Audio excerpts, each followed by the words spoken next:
Pronto, subiu um pouquinho. Gente, como vocês podem perceber, hoje não tem folhinha impressa de novo, mas eu mandei no grupo da família Moriá, e aí a B, se puder encaminhar para a educação cristã, o estudo completo, e coloquei só alguns apoios nos slides, tá? Eu queria só justificar essa escassez de recursos hoje, porque essa foi uma semana muito atípica.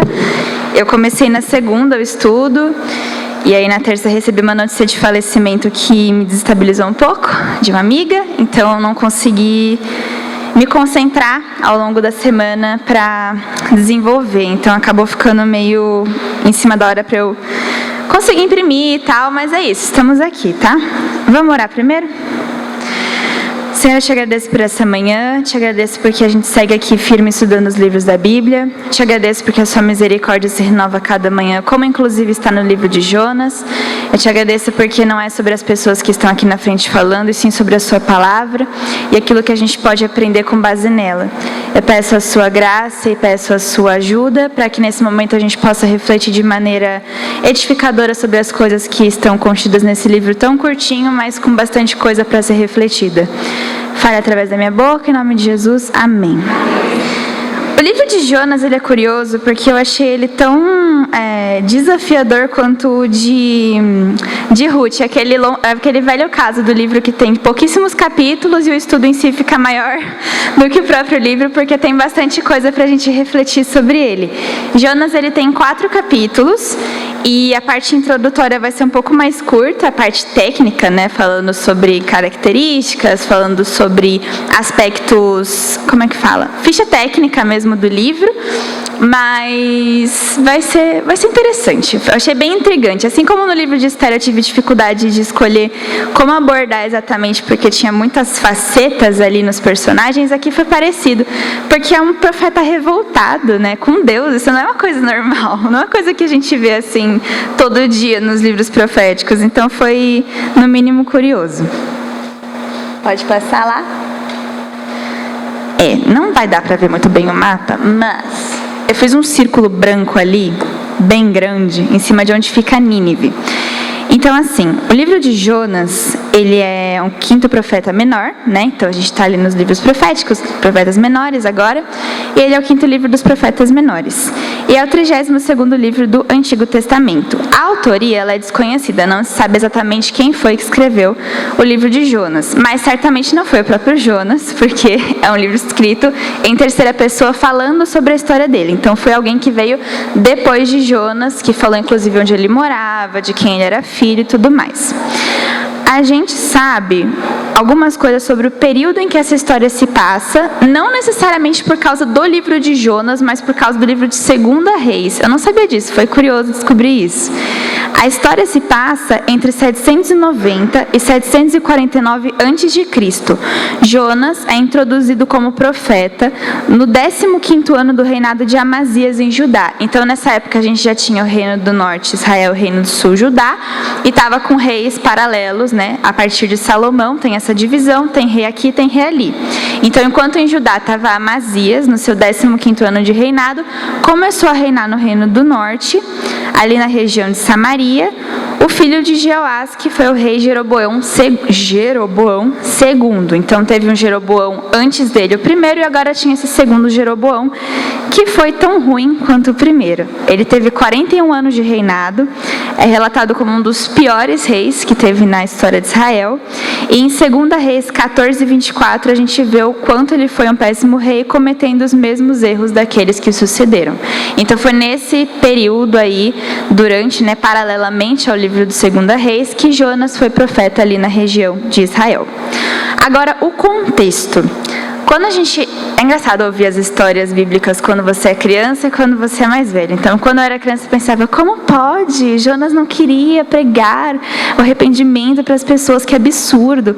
Agora, lendo, entendendo onde era Nínive, fica um pouco mais fácil de entender o lado dele, mas não justificar a atitude de Jonas. Porque Nínive era nada mais, nada menos do que a capital do reino assírio. E se vocês forem se lembrar, os assírios são justamente o povo inimigo de Israel, que anos mais tarde, desse reinado de Jeroboão II, é o povo que vai ali acabar com o reino do norte. Então, o povo de Israel ele é exilado e aos poucos caindo em esquecimento justamente pelo Império Assírio. Então, basicamente, eram inimigos literais do reino de Israel, literais do povo de Jonas. Então, até pensando nisso, a raiva de Jonas contra os ninivitas fica meio justificável. Mas será que existe alguém que Deus não deseja salvar? Será que isso que era justificável para Jonas era para Deus? Veremos. E a resposta, obviamente, é não. O tema desse livro é a trajetória de Jonas, profeta, filho de Amitai, de Gat-Hefer, que é a região onde ele morava. É engraçado esse livro, porque assim, quando a gente vê os outros livros proféticos, eles estão falando ali sobre as coisas que os profetas falavam, da parte de Deus, as mensagens. Obadias, por exemplo, ali é um capítulo só, mas falando toda a profecia, né, que Deus trouxe a respeito de arrependimento, da destruição, etc. e tal. O livro de Jonas é estranho, porque ele fala do profeta. Ele fala do profeta fugindo da vontade de Deus, aí se arrependendo, aí indo lá fazendo a vontade de Deus e reclamando de ter feito a vontade de Deus. Então é uma visão muito diferente que ele traz pra gente sobre a própria figura do profeta, né? Eu sinto que às vezes, como o pastor mesmo já falou várias vezes, hoje em dia não tem mais profetas. E quando a gente vê profetas na TV, nas mídias sociais, enfim, é uma figura muito mística, né? Tipo, aquele homem que não é nem pro lado sapiente da coisa, uma pessoa inteligente, uma pessoa ilustre. É aquela coisa meio mística, meio mágica. Acontece que eram seres humanos, os profetas originais, né? Os profetas da época de Jonas. Eles podiam, sim, ter um contato ali direto com Deus, recebiam a orientação dele para entender a situação e falar aquilo que Deus queria, mas eram pessoas. E isso fica muito evidente no livro de Jonas, porque ele era uma pessoa bem falha, inclusive. Isso humaniza um pouco mais essa figura do profeta. Então, resumo. É basicamente o que eu falei. Diferentemente dos outros livros proféticos, esse não se concentra especificamente nas palavras que foram proferidas pelo profeta por parte de Deus. Até porque foram 5. Quando ele finalmente chega em Nínive, ele fala 5 coisas, que é falando, vai destruir em 40 dias. Ele fala rapidamente a mensagem. E sim, na trajetória do profeta enquanto cumpria a menção que o Senhor estabeleceu para ele. É como se fosse um outro lado da história, uma forma de vermos mais humanamente essas figuras tão importantes na narrativa bíblica. Aí, na hora de escolher as palavras-chave... Na hora de escolher as palavras-chave, eu tive um pouco de dificuldade, mas ela entra muito numa dicotomia. Aqui eu coloquei mais do que eu coloquei no slide, mas a gente tem obediência e rebeldia, orgulho e misericórdia, arrependimento e compaixão. O versículo, eu fiquei entre vários, porque tem vários versículos muito intrigantes e muito interessantes, mas o que resume absolutamente aquilo que é dito no livro de Jonas, pelo menos eu acho, é algo que o próprio Jonas diz durante sua oração. A salvação vem do Senhor. É a última frase ali da oração dele, no capítulo 2, versículo 9. Essa é a frase resume perfeitamente aquilo que acontece na história de Jonas. Então vamos para a parte mais literária da coisa. Eu tô falando muito rápido, gente, vocês têm que me falar, Júlia, mais devagar. Tá, porque eu fico nervosa e começo a acelerar. O gênero literário desse livro, né? A gente sabe que Classificação Bíblica ele é um livro profético, mas ele é um livro narrativo, porque ele está contando uma história. Ele é poético, de certa forma, porque quando chega ali na parte da oração de Jonas, no capítulo 2, ele tem todo aquele sistema meio métrico de versos, é uma coisa mais... lembra os salmos, assim, na estrutura. Só que existe uma possibilidade desse livro ser entendido como satírico. Agora eu vou explicar. A sátira é um estilo literário que utiliza o humor para criticar um tema ou pessoa como forma de intervenção. Caracteriza-se por personagens estereotipados, atitudes extremas, comportamentos subversivos e forte ironia. Enquanto eu estava lendo o livro de Jonas, esse aspecto da ironia ficou muito evidente. E até bizarro às vezes, porque tudo aquilo que você espera que um personagem faça, ele faz ao contrário. O que você espera de um profeta, ele faz o contrário. O que você espera do povo de Nínive, que eram assim, não eram só inimigos de Israel, eles eram extremamente bárbaros, era uma galera bem sanguinária da época. Eles fazem o contrário, eles se arrependem assim. Então as coisas são muito escrachadas, as coisas são tipo, chega a rir, sabe? Tipo, Jonas tá lá no navio, o povo lá morrendo de medo da tempestade. Ai, mas como assim? Quem é você? De onde você vem? Por que você está aqui? O que está acontecendo? Eu sou o adorador do Senhor que fez o mar e a terra. Então você sabia que Deus fez o mar e resolveu fugir da vontade de Deus pelo mar. É umas coisas assim que não faz sentido, chega a ser irônico, chega a ser cômico, sabe?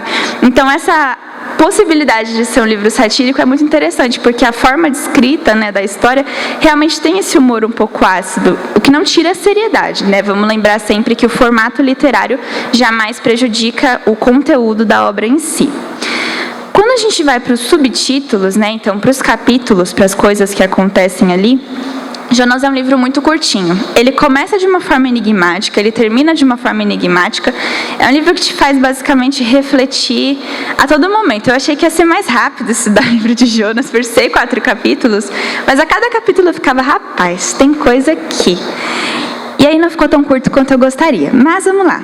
No primeiro, Jonas foge do Senhor. Esse é o subtítulo do primeiro capítulo, que vai do versículo 1 ao 17.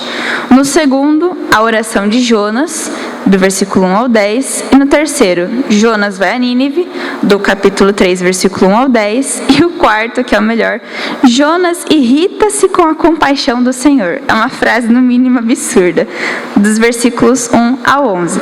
E pode soar absurda, mas não é tão distante assim da gente, né? A gente tem muito essa tendência de olhar para os personagens bíblicos e falar, nossa, que absurdo, eu nunca faria igual. Aí vai lá, a gente está fazendo a mesma coisa. Então eu tento não julgar, porque eu sei que eu já fiz isso muitas vezes ao longo da minha vida. O ensinamento central, que eu acho que fica mais evidente desse livro é: não somos nós que decidimos quem deve ser salvos.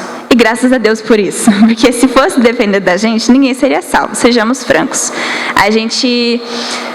Por dois lados, assim, quando eu odeio uma pessoa, ou tenho inimizade com ela, como Jonas tinha com a galera de Nínive, naturalmente você não deseja o bem de uma pessoa que você não gosta. Isso é algo do ser humano.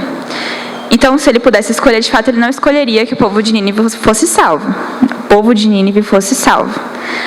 E também tem aquele outro caso, né? Quando a gente vê pessoas que não têm a Deus, mas acham que estão vivendo muito bem. Tipo, nossa, essa pessoa parece estar tão bem sem Deus. Acho que, sabe, é um devaneio, assim, que passa pela cabeça. Será que eu realmente preciso falar sobre Jesus? E a gente acaba falhando, porque, de fato, todos precisam de Cristo, todos precisam de salvação. Então, existem várias possibilidades do porquê a gente não fala sobre Cristo para alguém. E nisso a gente está, de certa forma, escolhendo quem a gente quer que seja salvo ou não, quem a gente acha que precisa ou não. Que soberba da nossa parte, né? Que bom, então, graças a Deus que é Ele que escolhe, não a gente, quem vai ser salvo, e da parte dele salvaria todo mundo. Então, eu vou contando as histórias aos poucos, enquanto eu falo dos ensinamentos complementares, porque eles são 12. Então, a gente tem bastante coisa para conversar. Deixa eu virar o celular para enxergar melhor. Muito bem. Não, ficou melhor. Vai ficar de pé mesmo. O primeiro ensinamento complementar, esses não estão ali, mas eles estão aqui no documento, e aí eu vou falando mais tranquilinha sobre eles para a gente ir discutindo, tá? O primeiro é: nós somos tolos por acreditar que é possível fugir de Deus. Tarsis ficava na direção oposta de Nínive, tanto que era necessário pegar um navio para chegar até lá. Jonas foi ingênuo por achar que poderia se esquivar da onipresença, onisciência e onipotência do Senhor. Mas é isso que nós fazemos também quando ignoramos sua palavra, seus alertas, seus conselhos. Também ficamos fugindo de Deus até que não seja mais possível. Então, basicamente, naquele mapa, a gente tem ali em cima o Império Assírio, que Nínive estava ali no meio. Para cá, os reinos de Israel e Judá. Aqui tem o porto de Jope, e para cá, onde seria futuramente Espanha, fica a cidade de Tarsis. Então, o cara estava aqui, ele só tinha que fazer isso aqui, para ir até Nínive, como Deus falou. Ele falou, não quero, eu vou para Jope, que era um porto, e vou fugir para outra cidade bem distante. É engraçado porque, geograficamente, ele podia até se afastar daquilo que Deus queria que ele fizesse. Mas Não tem sentido. Chega a ser infantil, chega a ser ingênuo da parte dele achar realmente que ele podia se esquivar da vontade de Deus só indo na direção oposta que ele queria.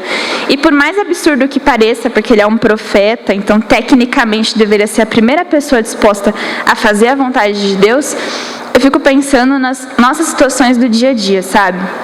A palavra de Deus já diz tudo o que a gente precisa saber para ter uma vida boa, enquanto pessoas que creem na palavra de Deus. E a gente finge que não está vendo. A gente, como assim? Deus falou que não pode, mas nossa. A gente se faz de bobo. A gente realmente finge que não entendeu a vontade de Deus. A gente finge que não está vendo. A gente foge. Aí a gente fica ignorando e o Espírito Santo incomodando no nosso coração para a gente falar com Deus. Isso é uma coisa que acontece com frequência na vida do cristão, sendo sincera. E a gente vai e fica fugindo, a gente não necessariamente pega um navio e vai para outro país, como Jonas pretendia fazer, mas a gente tem as nossas formas também de fugir da vontade de Deus. A gente faz isso, porque somos seres humanos falhos, pecadores, rebeldes por natureza. Só que isso é tolice. Tem aquela música da criança diante do trono do Não Dá Pra Brincar de Esconde-Esconde com Deus. Eu tinha pavor dessa música quando era criança. Eu ouvi aquela musiquinha, não dá pra esconder, nem fugir do Senhor. Me cerca por todos os lados. Eu ficava paranoica, eu ficava, meu Deus, ele tá vendo tudo que eu faço. Mas depois de uma certa idade, demorou, isso virou um conforto e não um medo, sabe? Tipo, o fato de que não dá para fugir de Deus, glória a Deus para não dar para fugir de Deus, porque assim como Adão e Eva se esconderam, né? Quando comeram ali do fruto, eles fugiram da presença de Deus. Ou então Caim, quando matou Abel, também não quis falar para Deus sobre o seu irmão. A gente tem essa tendência a fugir dele quando sabe que não está fazendo a vontade dele, quando sabe que está desobedecendo. Então que bom que não dá para brincar de esconde-esconde com Deus, que bom que Ele é onisciente, onipresente, onipotente, porque se fosse depender da gente, a gente estaríamos em maus lençóis. Mas Jonas achou que dava, né? E foi se esconder num navio. E agora a gente vai para a segunda parte. Segundo ensinamento complementar. Às vezes, em meio aos nossos erros, vivemos momentos de calmaria que nos enganam. O profeta estava fora da vontade de Deus, no porão de um navio rumo a outra cidade, mas dormia profundamente. Diferente de Jesus, que em Marcos 4,35 dormia em paz por saber que Deus cuidava de sua vida, Jonas acreditava que fora bem-sucedido em sua fuga, até que as consequências da desobediência bateram em sua porta em forma de tempestade, assim como em diversas ocasiões acontecem em nossas vidas, calmaria e depois caos. Quando nós estamos em desobediência a Deus, existe ali, às vezes, né, um período da falsa sensação de que está tudo bem. Nossa, não obedeci a Deus, não aconteceu nada, vou continuar. E não é uma coisa racional que a gente pensa, a gente para e pensa, estou desobedecendo a Deus, não aconteceu nada de errado, vou continuar. É essa coisa do ser humano de viver no limite, de brincar com o perigo, com as regras, de realmente ir contra aquilo que deve ser feito. E como está tudo bem, a gente continua. Até que as consequências vêm, não porque Deus é mau e quer nos castigar, mas porque atitudes têm consequências. Jonas estava desobedecendo uma ordem expressa de Deus de cumprir uma missão, aquilo haveria uma consequência. Eu citei aqui o trecho de Jesus, né, porque ele estava lá dormindo pleno e tranquilo numa mofada, no barquinho, o mar revirando o barco, os discípulos em pânico, desesperados. Jesus, como você está dormindo? Você não está vendo? Vocês não têm fé, gente? Vocês não estão percebendo que Deus cuida de nós? Jesus tinha paz naquele momento porque ele sabia que Deus estava cuidando. Jonas era uma outra situação. Ele não estava dormindo porque, Deus cuida de mim à sombra de suas asas. Ele estava dormindo porque ele achou, yes, consegui fugir. Deus não viu que eu estou nesse navio. Estou aqui indo embora, não vai acontecer nada. Mas aconteceu uma tempestade, a água quase embolia o barco. Pobres marinheiros não tinham nada a ver com essa história. Estavam lá vivendo a vida normal, indo para Tarsis, e aí de repente um maluco entra lá e dorme e finge que não vai ter consequências, mas tem. Então esses momentos de calmaria, que acontecem sim, muitas vezes quando a gente está em desobediência, eles não duram para sempre. Porque a desobediência ela tem consequências. A gente tem inúmeros exemplos disso ao longo da Bíblia. Falando nisso, 3. Em meio aos nossos erros, Deus continua sendo Deus. Ou ou seja, poderoso para salvar e se revelar único. Como costuma acontecer em situações desesperadoras, os marinheiros clamavam cada um ao seu Deus, por estarem aterrorizados com a tempestade.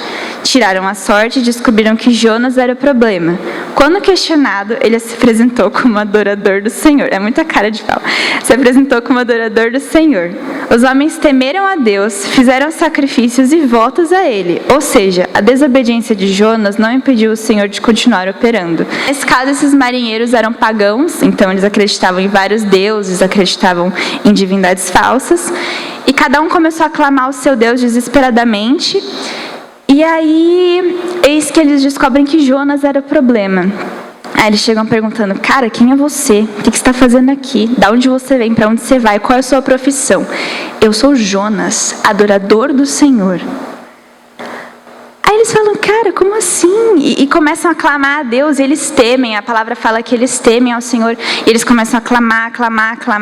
Jonas fala, galera, me joga no mar. E isso pode parecer muito heróico a princípio, né? Nossa, que hombridade, ele quer se sacrificar pelo... Ele quer se sacrificar pelo bem de todos, tal. Mas querendo ou não, se ele caísse no mar, ele ia se afogar. Aí ele não ia precisar ir até Nínive, olha só. Danado. O cara não queria realmente ir até Nínive, ele preferia cair no mar do que estar lá fazendo aquilo que Deus chamou ele para fazer. E apesar de toda essa desobediência de Jonas em curso, Deus ainda conseguiu se mostrar e ser misericordioso para com aqueles marinheiros, porque os caras entraram em desespero, não podemos jogar um homem inocente ao mar. Jonas falou, joga, vai dar certo, confia. Eles jogaram e na mesma hora a tempestade passou. E aí está falando que aqueles homens, eles fizeram sacrifícios e votos a Deus. Então, mesmo em meio à desobediência de Jonas, Deus continua sendo Deus. Ele continua operando, Ele continua salvando. Então, a gente pode ser falho e desobediente, mas graças a Deus, a nossa natureza não muda a natureza de Deus. Então, independente das nossas circunstâncias, Deus continua fazendo aquilo que Ele faz. E também ainda no navio. 4. Nossa desobediência a Deus gera consequências que podem prejudicar os outros, além de nós mesmos, ainda que não tenham nada a ver com a situação. Jonas sabia que o mar só seria aplacado se ele fosse lançado para fora do navio, mas os marinheiros resistiam à ideia. Enquanto se esforçavam para mantê-lo a bordo, a tempestade foi ficando cada vez mais violenta. Ou seja, todos estavam sofrendo naquela situação. A nossa decisão de desobedecer aquilo que Deus diz também pode machucar aqueles que estão à nossa volta. Então, antes de finalmente aceitarem jogar ele no mar, os caras ficaram, não, vamos voltar para a terra. E toda vez que eles tentavam voltar, ficava pior a tempestade, o mar ficava mais agitado. Então, eles precisaram, de fato, jogar Jonas no mar. Aquelas pessoas estavam em perigo. Podia morrer todo mundo ali, no final do dia. Podia morrer os marinheiros, podia morrer Jonas, porque era uma tempestade no mar. Então, toda aquela galera estava sofrendo as consequências do erro de Jonas.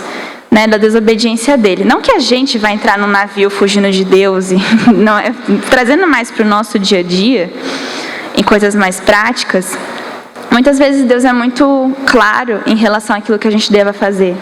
Seja profissionalmente, seja dentro da família, seja dentro de um relacionamento, seja em decisões com relação à igreja. E a nossa desobediência tem consequências, como a gente já viu uns tópicos acima. E elas podem prejudicar os outros. Se eu me comprometo a fazer uma coisa, diante de Deus não faço, isso pode gerar problemas para os outros. Se eu me comprometo a melhorar em um aspecto da minha personalidade, né, ser moldado pelo Espírito Santo naquilo, e aí eu desobedeço, eu continuo, isso pode prejudicar minha família inteira. Então, não é só a gente que sofre as consequências da nossa desobediência. Todo mundo que está ao redor, gente que talvez não tenha nada a ver com aquilo. Então é uma responsabilidade, né? Ser uma pessoa crente em Deus é uma grande responsabilidade, porque a gente conhece a palavra, a gente conhece a verdade. A partir do momento que a gente decide conscientemente não viver aquilo, a gente está se prejudicando e prejudicando pessoas à nossa volta que poderiam ser beneficiadas pelo nosso conhecimento da palavra. É um livro muito interessante, de fato. Aí, capítulo 2, ponto 5. A oração de Jonas é um modelo ideal para aqueles que estão em desobediência. Então, ele tem essa parte meio poética no capítulo 2, que é toda a oração de Jonas. E aí ela começa, primeiro, reconhecendo a situação em que ele se encontra por causa do erro que ele cometeu. É engraçado porque ele fala, né, as algas cobrem minha cabeça, estou no profundo do oceano, porque ele estava dentro do peixe. Então, literalmente, ele traz várias ilustrações ali do fundo, profundo desespero, do quase subterrâneo que ele estava, usando essas ilustrações relacionadas ao mar e falando sobre a situação desoladora em que ele estava por causa da desobediência dele. Eu gosto muito que começa essa oração com um versículo, né? Em minha aflição, em minha angústia, em meu desespero, eu clamei ao Senhor e Ele me ouviu. Mas por que você está nessa situação, meu querido? Por que você está nesse seu desespero? Por uma decisão sua. Sabe, muitas coisas que acontecem na nossa vida são por tragédias da natureza, seja uma ventania, um ciclone, como está acontecendo no sul essa semana passada, muitas vezes por erros dos outros, né, pessoas que tomam atitudes que nos prejudicam, e muitas vezes também por erros nossos, como foi o caso de Jonas, que se prejudicou pela sua desobediência. Então ele fala ali, no meu desespero eu clamei ao Senhor, Ele me ouviu. Que bom, Jonas, que bom que Deus é misericordioso. Então ele começa a reconhecer na situação em que ele se encontrava, depois clama pela misericórdia de Deus, lamenta mais um pouco a sua situação, e então decide agir para corrigir a situação que está fora do eixo, retornando à obediência. Jonas finaliza expressando sua gratidão pela soberania e bondade de Deus, que, spoiler, ele vai criticar mais para frente, em preservar a sua vida. Quantas vezes a nossa rebeldia também já quase não nos custou a vida, mas Deus nos poupou, né? Jonas foi ali engolido por um peixe, tal, passou 3 dias lá pensando sobre os seus erros. Quantas vezes também a nossa insistência em fazer as coisas do nosso jeito também já não teve consequências mínimas ou drásticas, sabe? E assim, dando um exemplo que não necessariamente é sobre... Na verdade é. Lá em 2016, eu estava voltando de um dia no parque com as minhas amigas. Aí eu pensei, nossa, meus pais falaram para voltar cedo, né? Eu vou voltar tarde. Acontece, estou com a chave na bolsa, vai dar tudo certo, não vai acontecer nada de errado. Eu não estava com a chave na bolsa, eu não lembrei de tocar a campainha da vizinha. Já eram 9 horas da noite, eu decidi que ia encontrar com eles no parque. Eu fui caminhando por trás do parque. Resultado, eu fui assaltada. E eu podia ter morrido, porque era uma área totalmente deserta, tinha um cara armado, enfim. Aquilo podia ter custado a minha vida, e foi uma desobediência. Então, tirando esses exemplos drásticos, existem outras situações realmente em que a desobediência a Deus pode nos custar coisas, sabe? Seria tão mais fácil se a gente só obedecesse. Se a gente está em desobediência, pelo menos a gente tem esse consolo de saber que não é o fundo do poço, não é o fim do mundo. A gente pode fazer uma oração como essa de Jonas, reconhecendo a situação, a misericórdia de Deus, pedindo pela ajuda dele e fazendo alguma coisa para corrigir. Não adianta só ficar lá esperando, ai Deus, me mande de volta para a obediência. Não, nós temos perninhas, nós temos consciência, nós temos a Bíblia, nós podemos agir para voltar à obediência. Item 6.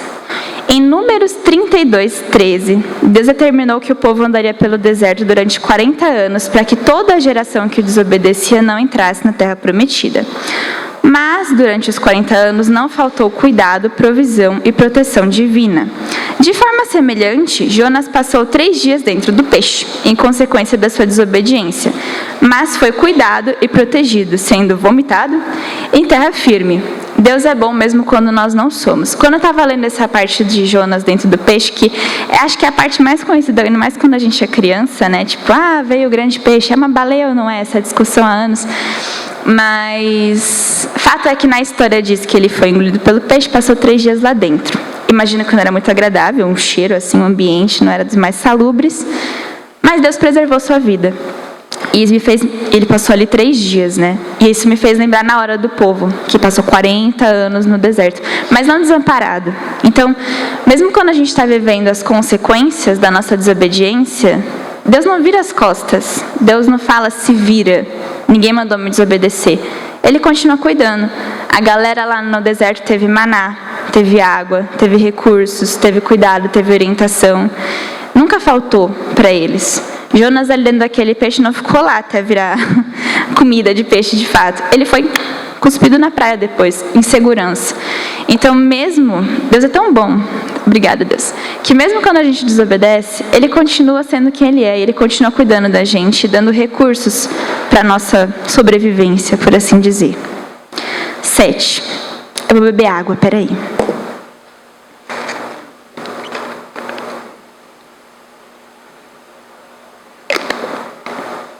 Tá dando para acompanhar, gente? Falem comigo, por favor. Beleza. 7. Assim como Deus deu uma segunda chance para que Jonas cumprisse sua vontade, Ele também faz conosco. O que não volta mais é o tempo que foi perdido na desobediência. A rebeldia de Jonas custou 3 dias dentro do peixe, enquanto que para percorrer toda a cidade de Nínive, que era grande, ele também demoraria 3 dias. Se tivesse obedecido de primeira, ele já teria encerrado sua tarefa. Além disso, levou 5 dias caminhando até lá após ser cuspido na praia. Porque Nínive não é uma região costeira, né? Quando criança eu achava isso, inclusive, né? Tipo, o peixinho cuspiu ele na porta de Nínive, assim, uma placa Nínive, ele já caiu lá na frente. Não. Nínive estava aqui estava Jope, aqui estava Tarsis.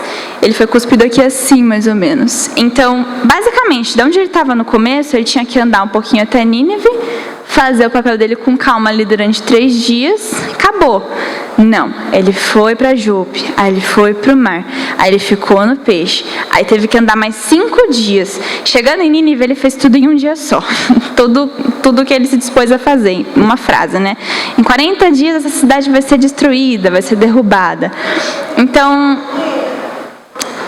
Deus é necessário, viu, gente? Tá vendo? Exemplos práticos no dia a dia, pessoas que a gente pensa precisam também de Deus. Falando sério, não tô nem brincando. Então, Jonas, ele perdeu um tempo precioso em desobediência. Ele podia ter terminado a tarefa que Deus passou para ele muito antes. E a gente faz muito isso. Eu fico pensando com uma certa tristeza até, um certo pesar, em quantas vezes eu não tive um tempo precioso gasto em desobediência, sabe? Tipo, coisas que a gente podia ter feito antes, coisas que podiam ter sido resolvidas antes, mudanças que podiam ter acontecido antes, mas que eu fico postergando na desobediência e perdendo um tempo que não vai voltar. Então, desobedecer a Deus é uma perda de tempo literal, em todos os sentidos possíveis. Porque aquilo que Deus tem pra gente viver tem um tempo determinado, né? Tá falando lá em Eclesiastes 3. Tem um tempo para cada coisa. Se ele falou para Jonas ir naquele momento, vai naquele momento. Se ele falou pra gente obedecer nesse tempo, vamos obedecer nesse tempo. Não vamos ficar perdendo 5, 3, 7 dias. Faz como Deus falou. Por mais difícil que seja. A gente já viu até aqui o quanto Deus é bom. Ele não vai pedir pra gente fazer alguma coisa que vai acabar com a nossa vida, sabe? Então, vamos obedecer. 8. O rei de Nínive tomou uma atitude correta diante de uma exortação por parte de Deus, bem diferente de muitos reis ali de Israel e Judá nesse mesmo período. Ele disse a todo o povo que reconhecesse seus erros, ficassem em jejum e clamassem ao Senhor para que não fossem destruídos. Ao ver que abandonaram seus maus caminhos, Deus retirou sua ameaça e teve compaixão dos ninivitas. A postura do governante salvou todo o povo. Então Jonas chegou lá, falou: a cidade vai ser destruída em 40 dias. As pessoas entraram em desespero, começaram a chorar, se vestiram com panos de saco, desde as crianças até os mais velhos, todo mundo clamando. O rei ficou sabendo, lembrando, capital da Síria, um povo extremamente sanguinário. O rei falou: gente, ninguém come nada, ninguém faz nada, vamos orar, vamos implorar pela misericórdia de Deus. Mais uma vez aí a subversão, né? Enquanto a gente esperava de Jonas essa postura de obediência, veio de um rei completamente ímpio essa postura de reconhecer os seus maus caminhos, enquanto Jeroboão II em Israel continuava levando o povo para o fundo do poço. Esse rei ímpio se arrependeu, gerou toda uma comoção popular e essa atitude resultou na compaixão de Deus sendo manifesta. Muito curioso, para dizer o mínimo. 9. Finalmente é revelado no capítulo 4 o motivo da desobediência de Jonas, que nada mais era do que seu orgulho. Eu resumi na palavra orgulho, porque assim, ele não aceitava que Deus demonstrasse sua natureza misericordiosa para com os ninivitas, mas reconheceu a bondade do Senhor para consigo mesmo. Isso é, a bem da verdade, orgulho, ego e arrogância. Jonas era tão pecador quanto qualquer um em Nínive. Não existe diferenciação de pecado para Deus. Não interessa se você é de Israel, se você é de Nínive, se você é de Samaria, se você é do Brasil, se você é dos Estados Unidos. É tudo gente, é tudo ser humano, é tudo a mesma natureza pecadora. Jonas teve a audácia de reconhecer ali dentro do peixe o quanto Deus foi misericordioso para com ele, apesar dos seus erros, mas não queria aceitar que Deus também podia ser misericordioso com o povo de Nínive, porque eram seus inimigos. Isso é, de certa forma, orgulho, sim. É não se reconhecer como igual ao outro, como tão pecador quanto o outro. Ele não aceitava que aquelas pessoas fossem salvas e amadas por Deus. É bem semelhante também ao comportamento que os judeus tinham quando Jesus agia dentre os samaritanos, né? A gente vê muito ali, durante a trajetória de Jesus, o ministério dele aqui na Terra, as inúmeras picuinhas, não, porque, é para adorar ali, é para adorar aqui, mas aí, e as parábolas que Jesus contava, né, do bom samaritano, por exemplo. Então, a gente vê que é um comportamento muito reincidente ali no Antigo e no Novo Testamento. Essa coisa de achar que eu sou digno, o outro não é. Eu mereço olha a frase absurda, eu mereço a bondade e o perdão do Senhor, o outro não. Que arrogância. No final do dia, isso é uma arrogância. Não é só ódio aos inimigos, isso é orgulho. É uma posição de se achar superior ao outro. E a gente faz isso no dia a dia. A gente olha o outro como, nossa, essa pessoa é horrível, merece morrer. E você? Se não fosse Jesus, alguém aqui não mereceria morrer? Ele literalmente morreu pelos nossos pecados. Eu sou tão pecadora quanto qualquer um em Nínive. Todos aqui somos, por mais que seja difícil admitir isso, né? Nossa, eu não era sanguinária, eu não estava exterminando povos como os assírios. Tá, mas eu minto. Eu faço coisas que eu não deveria no meu dia a dia. Eu peco. Eu preciso tanto da misericórdia e da compaixão de Deus quanto aquela galera precisava e quanto Jonas precisava também.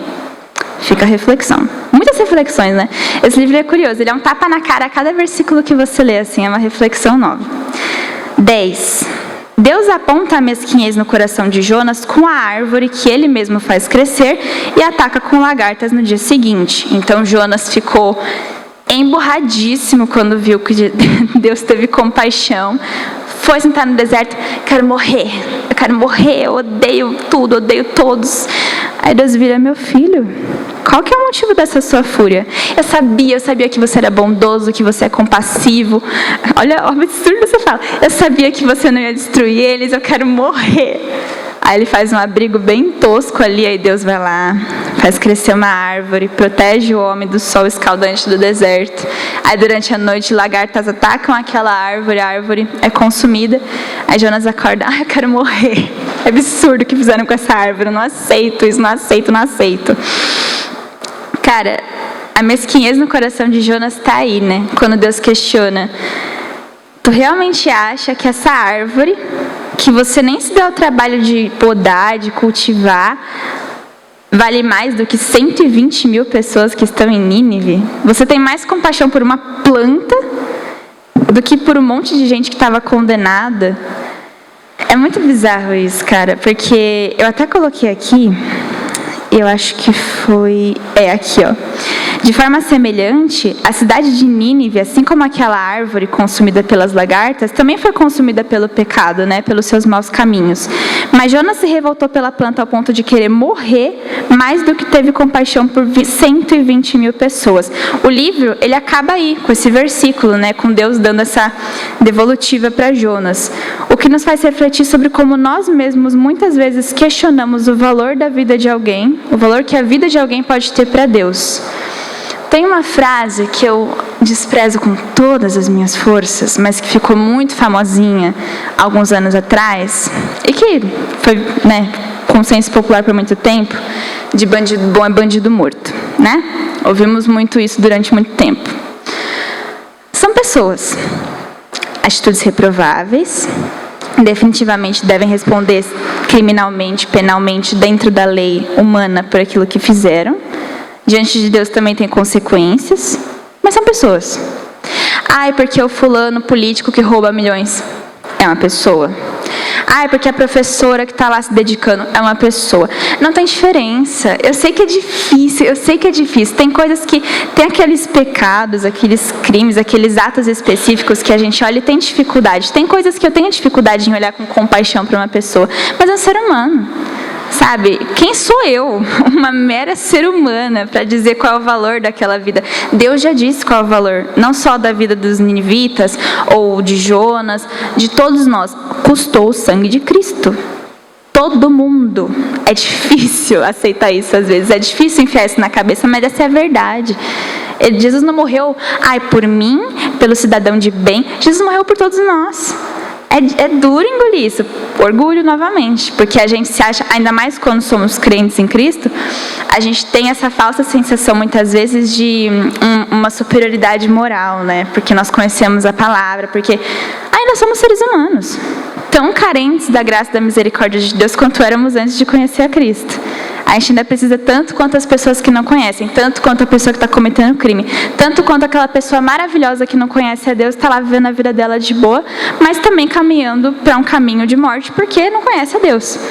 Quem somos nós para dizer qual que é o valor da vida de alguém? Repito o ensinamento central. Que bom, graças a Deus, é Deus que decide quem vai ser salvo ou não, e por ele todo mundo seria, não a gente. A gente esperaria que um profeta demonstrasse misericórdia e compaixão, tipo Jeremias, que passou um livro inteiro se lamentando e depois escreveu um livro de lamentações se lamentando, totalmente comovido pelo povo que seria destruído.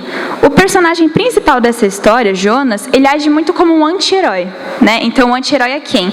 Numa história clássica ali de Hollywood, a gente tem o herói, que é o mocinho, que vai ter uma jornada ali de fazer uma coisa boa para salvar a galera. Super-heróis são clássicos.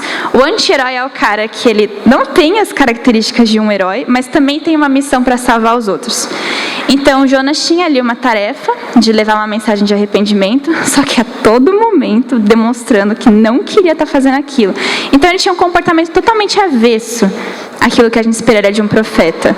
E quando a gente fala de um profeta, a primeira coisa que a gente pensa é, não, é um cara que teme a Deus, que obedece, correto, bonitinho. Ele subverteu essa atitude, enquanto que aqueles de quem não se poderia esperar nada bom, como os marinheiros que eram pagãos e os ninivitas que eram assírios, foram justamente aqueles que creram, temeram, oraram ao Senhor. Jonas preferia morrer do que ter que pregar para os ninivitas. Isso é muito sério, sabe? Então, existe toda essa dinâmica no livro de Jonas, das falsas percepções que a gente tem em relação aos marinheiros, aos ninivitas, em relação a Jonas, e preferir morrer do que ter que falar sobre arrependimento e salvação para alguém. Isso é muito grave, sabe? Isso é uma coisa muito... Aí que entra a sátira, né? É um exagero muito grande, é um absurdo muito grande, é quase inconcebível, sabe? E por fim, 12.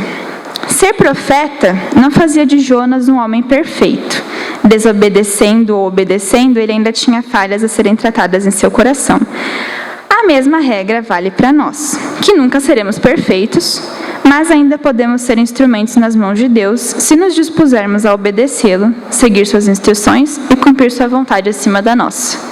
Não tem nenhum personagem perfeito na Bíblia, exceto Jesus e o próprio Deus. Toda a galera humana que foi usada são inúmeros exemplos. Moisés matou um cara, depois bateu na pedra, acabou não entrando na terra prometida. Arão fez um bezerro de ouro. Inúmeros. Davi, que o diga. O cara fez tudo que não podia fazer, gabaritou ali o Código Penal da época. Inúmeros exemplos de pessoas reprováveis aos nossos olhos, mas que são ditas como amigos de Deus, homens segundo o coração de Deus, profetas. Gente normal, que nem a gente. Nós não somos profetas, nós somos Davi, nós somos Moisés, mas somos Iracema, somos Cássia, somos Maurício, somos Rose, somos Júlia, somos pessoas normais. Somos falhos e pela misericórdia de Deus nós podemos ser também usados na sua obra.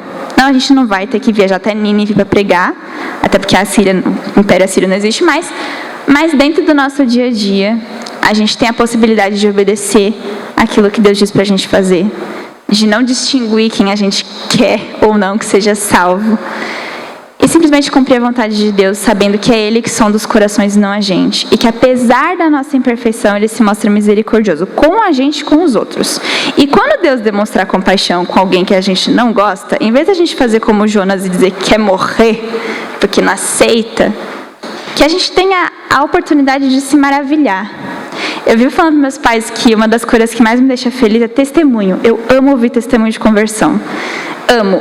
Eu fico chorando feito uma boba, assim, porque eu acho incrível a capacidade que Deus tem, a grandiosidade da graça dele de pegar aquela pessoa que todo mundo julgaria improvável, todo mundo diria que não tem salvação, que não tem esperança, e totalmente restaurada. Ele faz isso com a gente em diferentes escalas, né? Não é todo mundo que vai viver uma vida totalmente torta. Pessoas às vezes crescem na igreja, mas ainda assim não estão salvas, não se converteram de fato. São muitas possibilidades, mas que a nossa alegria pela conversão dos outros seja genuína e não querer morrer, como foi o caso de Jonas. Enfim, gente, é isso. Foi o que tivemos para hoje. Obrigada.